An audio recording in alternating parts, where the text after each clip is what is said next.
Nah, kalau berbicara soal Ramadan, tadi kita sudah ke Estonia. Ya. Sekarang kita bergeser sedikit, masih di Eropa Utara, kita ke Denmark. Ya, langsung saja kita akan cari tahu bagaimana suasana Ramadan di sana dan juga persiapan jelang Lebaran yang dilakukan umat Muslim, terutama warga negara Indonesia yang saat ini ada di Copenhagen dan di wilayah Denmark lainnya. Ada Rizky Suganda saat ini warga negara Indonesia yang saat ini ada di Denmark. Selamat pagi waktu Jakarta, Mas Rizky, apa kabar? Bagaimana, bisa cerita nggak bagaimana menjalankan ibadah puasa di Denmark yang kabarnya juga lebih dari 20 jam mungkin di sana? Oke, alhamdulillah baik, Mas Budi. Suasana di Denmark ini tidak terlalu berbeda ya dengan bulan-bulan sebelumnya, namun ketika malam yang biasanya sepi jadi sedikit lebih ramai gitu karena banyak orang yang ke masjid. Kemudian kalau untuk waktu puasa di sini itu 19,5 jam. Jadi kita mulai puasa pukul 2.30 atau setengah 3 pagi dan buka pukul 10 malam. Di sini sedang malam, baru saja buka. Gitu, malam. Jadi selamat berbuka puasa untuk Anda, Mas Rizky ya, setelah menahan lapar dan haus 19 jam lebih loh, luar biasa. Apa kira-kira makanan buka puasa di sana, Mas Rizky? Susah nggak cari makanan halal untuk buka puasa ataupun sahur? Alhamdulillah kalau di sini tidak terlalu susah untuk mencari makanan halal karena banyak restoran-restoran halal yang tersebar terutama di kota besar Copenhagen ini. Namun emang beberapa restoran halal yang yang ada di sekitar Copenhagen ini atau di Denmark ini banyak yang tutup lebih cepat. Namun beberapa restoran yang dekat dengan masjid itu buka lebih lama, jadi malah buka sampai sekitar jam 2 malam. Iya. Sahur gitu. Mudah atau cukup sulit sebenarnya untuk bisa mengakses tempat-tempat ibadah atau komunitas Muslim di sana? Memang cukup ramai melakukan ibadah di bulan suci Ramadan ini gitu, Mas Rizky? Oke, terima kasih pertanyaannya, Mas Budi. Alhamdulillah untuk akses ke tempat ibadah cukup mudah, terutama di kota besar ya. Jadi banyak masjid yang tersebar di sekitaran kota besar ini. Dan kecuali kalau yang agak di pinggir gitu, emang agak sulit. Hanya kita bisa mencarinya dengan aplikasi yang banyak ada di smartphone kita dan juga di aplikasi ya. Kita bisa mencari masjid terdekat itu ada di mana. Jadi sekarang lebih mudah lah dengan kecanggihan teknologi. Jadi cukup banyak ya sebenarnya umat Muslim yang ada di sana ya. Jadi memang karena tidak terlalu sulit untuk mencari tempat-tempat ibadah seperti masjid gitu di Copenhagen. Betul sekali. Tapi kalau di Copenhagen sendiri sekarang cuacanya sedang apa sih? Di sini sekarang kan bulan Juni ya. Sekarang masuk ke summer. Musim summer, jadi musim panas. Nah, ini, jadi walaupun suhunya sekitar 14 sampai 18 derajat, namun ya rasanya ya sedikit hangat lah. Musim panasnya aja 14 sampai 18 derajat ya. Di sini mah dingin banget itu, Mas. Tapi di sana kota wisata ini artinya juga harus jaga mata ya. Karena lagi summer, banyak warga lokal.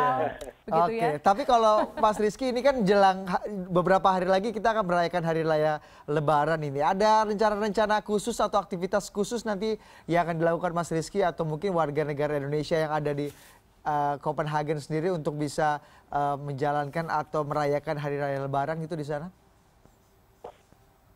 Kalau persiapan khusus dari saya sendiri nggak ada ya. Paling persiapannya adalah menghadiri undangan yang sudah disebar oleh KBRI gitu. Jadi dari KBRI ada undangan untuk sholat Idul Fitri bersama, kemudian dilanjutkan dengan open house dan halal bihalal atau silaturahmi gitu. Jadi persiapan itu aja. Mungkin yang lain paling ya bikin makanan-makanan yang bernuansa Lebaran. Selama ini susah nggak? Gitu. Selama ini Mas Rizky berpuasa di atau warga negara Indonesia yang berpuasa di Denmark ini banyak atau susah nggak bisa membuat atau bisa mencicipi lagi makanan-makanan khas Indonesia gitu, atau kesulitan juga membuat makanannya karena memang susah bahan-bahannya gitu, bikin misalnya rendang gitu misalnya. Kapulaga mungkin nggak ada di sana atau Oke, alhamdulillah di Denmark ini karena saya membawa istri saya, Ya, jadi untuk mencicipi masakan Indonesia mudah gitu karena Wah, ada juru masak khusus. jago masak jadi bisa apa namanya bikin atau memasak masakan Indonesia dan untuk bumbu-bumbunya itu mudah untuk didapatkan karena banyak toko-toko Asia di Denmark ini gitu. Oke, Mas Rizky, kalau di Indonesia kan biasanya nih seminggu sebelum Lebaran kita ada bayar zakat gitu. Ada juga badan-badannya atau lembaga-lembaganya di Indonesia sendiri. Kalau di sana gimana bayar zakatnya, Mas? Di sini juga kalau untuk bayar zakat cukup mudah. Kita bisa membayarnya lewat masjid atau lewat organisasi Muslim yang ada di sini dari masyarakat Indonesia sendiri. Namanya IMSD, Indonesian Muslim Society in Denmark. Nah, di situ kita bisa bayar zakat melalui MSD yang nanti insya Allah akan disalurkan ke Indonesia gitu. Jadi untuk bayar zakat, sedekah, terus fidyah itu bisa melalui disalurkannya ke Indonesia. MSD itu. Sangat mudah ya, jadi nggak ada batasan-batasan dalam beribadah terutama di bulan suci Ramadan. Tapi kalau tadi kan Mas Rizky mengatakan makanan, bumbu-bumbu dapur gampang. Tukang masak pribadi sudah ada, istri juga kan. Akses kepada tempat-tempat ibadah juga tidak terlalu sulit. Tapi apa yang paling dikangenin Mas Rizky dari suasana bulan suci Ramadan yang ada di tanah air yang mungkin tidak bisa Anda dapatkan di Copenhagen?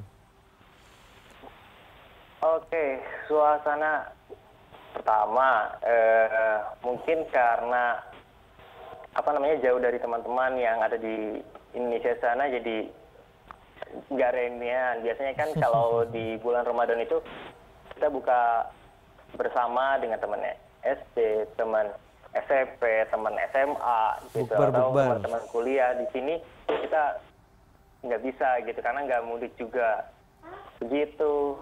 Gitu. Terus paling untuk makanan yang dikangenin candil sama pisang hijau. Wah, kalau di Jakarta dan di Indonesia lagi bertaburan candil dan juga kolak di mana-mana setiap jelang bulan buka puasa ya. Oke. Karena di sini sulit juga untuk mencari bahan untuk bikin pisang hijau gitu. Jadi kita nggak bisa bikin. Yang lagi ramai di Denmark sekarang apa, Mas Rizky? Yang lagi ramai, yang lagi hits atau yang lagi jadi bahan perbincangan sekarang di Denmark itu apa sih yang paling menarik gitu? Yang jadi bahan perbincangan di Denmark, apa ya? Atau mungkin tempat wisata yang lagi banyak sekali dituju oleh masyarakat dan juga para wisatawan yang berwisata ke Denmark? Kayaknya biasa aja ya kalau untuk tujuan wisata, objek wisata. Oke. Tapi dari dan sebagainya. Kalau kita perbincangan mungkin karena ini 10 hari terakhir, jadi ya kita berarti yang itikaf untuk di masjid. Cuma suasana itikaf di sini berbeda dengan itikaf yang tapi ada dari di Indonesia. aksi Ternyata yang di Indonesia itu lebih ramai gitu. Oke, Mas Rizky, tapi dari aksi katakanlah aksi teror yang beberapa kali terjadi di Eropa, apakah ini menjadi ketakutan bagi warga Denmark begitu atas umat Muslim contohnya? Alhamdulillah baik-baik sih orang sini, mereka sangat toleran terhadap agama lain. Mereka ramah dan nggak terlalu peduli dengan atribut agama. Jadi Danish people di sini itu very helpful lah, ringan tangan kalau menurut saya. Oke, gitu. jadi memang Jadi nggak terasa Islamofobia seperti itu, tidak. Oke. Untuk anak Mas Rizky sendiri tadi yang sudah ikut nimbrung ini di layar kaca kita itu udah diajarin berpuasa belum? Atau sudah mulai dilatih berpuasa atau diperkenalkan dengan puasa gitu? Karena anak saya ini yang paling besar baru berumur 4 tahun, saya sebenarnya berencana mulai melatihnya tahun depan. Atau 5 tahun gitu. Mas Rizky, mungkin ada salam untuk keluarga atau masyarakat di Indonesia dari Anda yang cukup jauh di sana di Denmark. Oke. Buat orang tua dulu ya, buat ayah, bunda, kemudian bapak ibu mertua juga, keluarga, adik-adik, Salamnya. Kemudian ya semua teman-teman, guru-guru yang ada di Indonesia, salam dari Denmark. Oke. Mengucapkan selamat lebaran begitu mungkin. Iya. Jadi Iya, selamat lebaran, mohon maaf lahir batin. Taqabbalallahu minna wa minkum. Oke, Bersamaku. terima kasih sekali lagi Mas Rizky. Ini udah mau ngobrol bareng nih kayaknya nih. Iya, Adik oke. kecil di belakang. Mudah-mudahan kalau tahun ini nggak bisa berlebaran di Indonesia, mungkin tahun depan bisa kumpul lagi bersama keluarga di tanah air ya untuk kita Terima kasih, berlebaran bersama. Amin. Mas Rizky. Terima kasih sekali lagi Mas Rizky yang ada di Copenhagen.